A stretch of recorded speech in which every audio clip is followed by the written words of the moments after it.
Hi, everyone. So we are starting our ball launcher project, and I am so excited.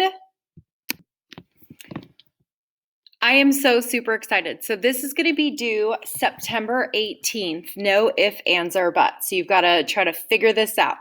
So what we are going to do is, let's hide this. Okay, so first off, I want you to watch this. This is my example so you guys could see. Can I make my face smaller? Oh, good, I can. Okay, so the first thing you want to look at is the distance from the launcher. It's like the end of your launcher to the beginning of your receiver. That's how we're going to measure the distance, and we're measuring it in centimeters. Super important. The other thing that's really important is I know some of you don't have rulers that are in, or measuring tapes that are in metric. Just measure it in inches and then just ask Alexa or Siri to convert it to centimeters. Sorry, blanked on that one.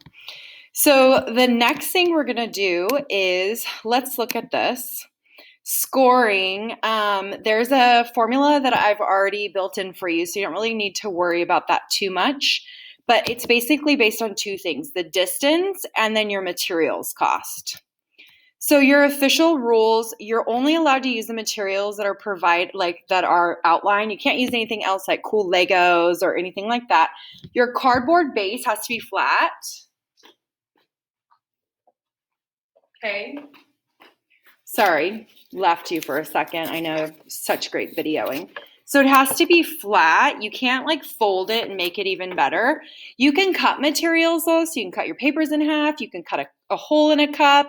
You could cut a cup in half. But like for my basket, I used a half a piece of paper, but I had to charge myself for a whole piece of paper.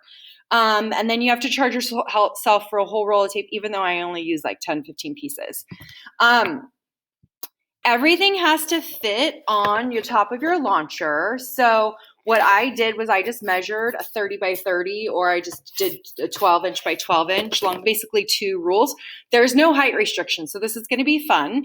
Only one person can operate at a time, so maybe you can get someone else involved in like doing the receiver, helping you with the camera, all that stuff. Maybe record all of your trials, because you might have one that's really good and you want to make sure you get those. You can't upload to Flipgrid. I don't know how. Google it. Don't ask me. You're allowed to hold both hands to load. So you can use both hands to load. But once it's loaded, you can't touch it anymore. But you can't use both hands to like stretch your rubber band or raise the weight, only to load the ball. And then you can hold one hand down. So when you're launching, you can use a hand to stabilize. Okay. And then when you're activating, what they mean by activating is this. Okay. So activating is this. You're only allowed to use one finger. Now, one finger, I was able to get the ball into the garbage can all the way across the room. So that's how powerful mine is. And you can't like use a fist or a whole hand or anything like that, just one little finger. The receiver must be freestanding, and you saw how amazing mine was.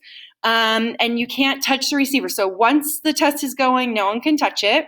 The ball must land and stay in the receiver. Now, if it like falls over, that's okay as long as it stays in the receiver. There's no limitation. You can do as many tests as you want. We're not going to record how many tests you have to do to try to get a higher score, but you're only going to submit one official score. These are your official materials you're going to use. Don't use anything else, right? Wooden spoon. Some of you guys don't have wooden rulers. A paint stick is fine too. I don't have a wooden ruler, so you can use a paint stick. So paint stick, wooden ruler, a wooden spoon. Some of you guys have that. Paper. Don't use construction paper or cardstock. Pencils, all that stuff. So your design, do your first one, and then if you totally scratch it, do another one. But like for me, I just improved it, so I just put it in different colors. And then you can see on the first one, I just kind of showed you the rulers to kind of give you a scale of the base. And then you can see on the second one right here, let me see. I can show you with my amazing highlighting skills. So you can see like I added the receiver, and then I've added the little basket. Okay. So now if we go to, how do I clear those drawings? Erase. Okay. So I have put a video in there to see all I did put a video of me with my attempts. I was only doing this today. I only had like maybe 30 minutes to kind of do it, so I didn't really have a lot of time. But I kind of just in your test, what are some observations that you make, and kind of just do that, kind of troubleshoot those. So it's a little bit different than the scientific method. Engineering method is a little bit different. What would you improve? Kind of how did you improve it? Kind of troubleshooting that. Final design, because you don't have every day. You can't continue to work on this. So what worked well? What would you improve if you had more time? Thank you. Bye, Addie. Okay, so you're going to go through what you would improve. What did you do to improve your project? Then on the next slide, you're going to final design. What worked well? And if you had more time, what are your ideas of how you would improve it? Calculating your final score, you're going to measure the distance from the base of your launcher, end of your launcher, to the beginning of your receiver. You can go back on the first page. And I'm going to put that image on there for you. And then go through and itemize all the materials you used. And you're just multiplying this column by this column to get this. So this 365, that's an important number. So then you're going to say 50 times 400 to get that. And then you get that number minus 365, and I get this 19,635. So then finally, you're going to go here. You're going to enter your name. Oh, mine always just pops up automatically. Fourth period. And what was the distance? It was 400. You don't need units. It's killing me not to put units on stuff. 365, and this was 19,635, I think. I always forgot. I always get numbers mixed up.